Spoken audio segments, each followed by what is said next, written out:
तो चलिए हम बात कर रहे थे प्यूबिक हेयर के बारे में, मतलब आपके जेनाइटल्स के आसपास के बालों के बारे में। सबसे पहली चीज जो आपको जानने की जरूरत है कि ये बाल कोई गंदे नहीं होते हैं, यस, लेकिन अगर आप इनकी सफाई नहीं करेंगे, इनका ध्यान नहीं रखेंगे, या फिर ये बढ़ रहे हैं, या फिर आपने मास्टरबेट किया और आपने उनको क्लीन नहीं किया है, तो डेफिनेटली इन्फेक्शन होने के बहुत ज्यादा चांसेस होते हैं। देखिए, अच्छी चीज इन बालों की ये है कि ये फ्रिक्शन घटाते हैं। जब आप सेक्स कर रहे हैं आपको कोई पेन नहीं होगा, या जब दो थाइज रगड़ रही हैं पैरों के बीच में चलने के दौरान, तो फिर आपको रैशेस नहीं होते।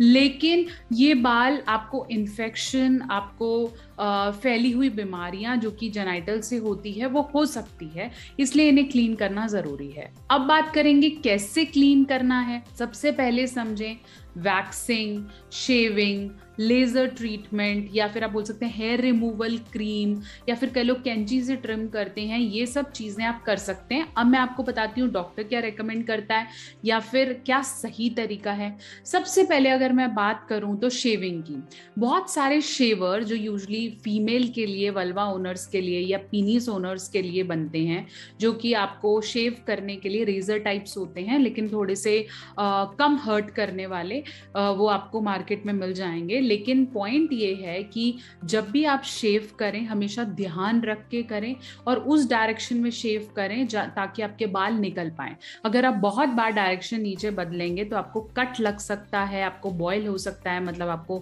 फुंसी हो सकती है, कोई दाना हो सकता है, ब्लीडिंग हो सकती है, इसलिए सोच समझ के ही शेव करें। दूसरी चीज जो है वो है वैक्सिंग। अगर आप देखें तो बहुत सारी ब्राजीलियन वैक्सेस या फिर ऐसी वैक्स आप मार्केट में देखें, या फिर आप पार्लर्स जाएंगे तो वो आपको बोलेंगे कि आप बिकनी वैक्स करा सकते हैं। मेल्स में भी वैक्सिंग हो जाती है आपके जेनाइटल्स के आसपास के एरिया की। तो वैक्सिंग कराने से पहले भी ध्यान रखें कि सिर्फ प्रोफेशनल वैक्सर्स से ही आप वैक्स कराएं, कैसे भी किसी भी जगह जाके ना कराएं। और गर्म होती है वैक्स तो उसका भी ध्यान रखें कि आपको केमिकल बर्न हो सकता है, जल सकता है, कट सकता है, इरिटेशन हो सकती है। अब मैं बात करूंगी तीसरे शेवर्स की, जिसे हम कहते हैं हेयर रिमूवल क्रीम्स। लोगों को लगता है कि कोई भी हेयर रिमूवल क्रीम हम नीचे यूज कर सकते हैं, बिल्कुल भी नहीं।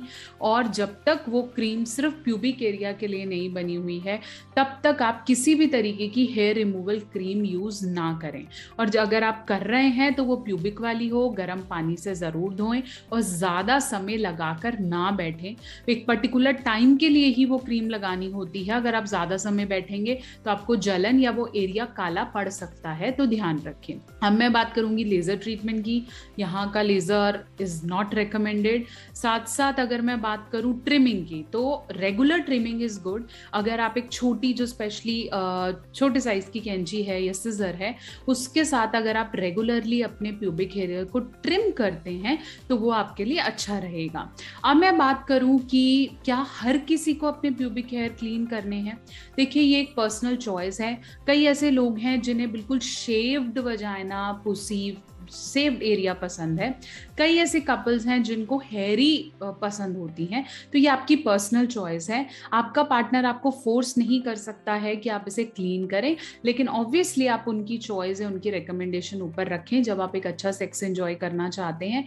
ये कंप्लीटली आपका चॉइस है और ये आपको कोई गंदा या बुरा नहीं बनाता है। खुद की क्लीनिंग आपकी रिस्पॉन्सिबिलिटी है। तो इन सब मेथड से आप अपने नीचे के हेयर्स का ध्यान रख सकते हैं। ऑल्सो बहुत सारे वॉशेस मार्केट में अवेलेबल हैं, वजाइनल वॉश या फिर इंटीमेट वॉशेस अवेलेबल हैं, मेन के लिए भी अवेलेबल है। उनका सिर्फ उतना ही इस्तेमाल करें जितना वो आपको इरिटेशन या हाइजीन इश्यूज क्लियर करें।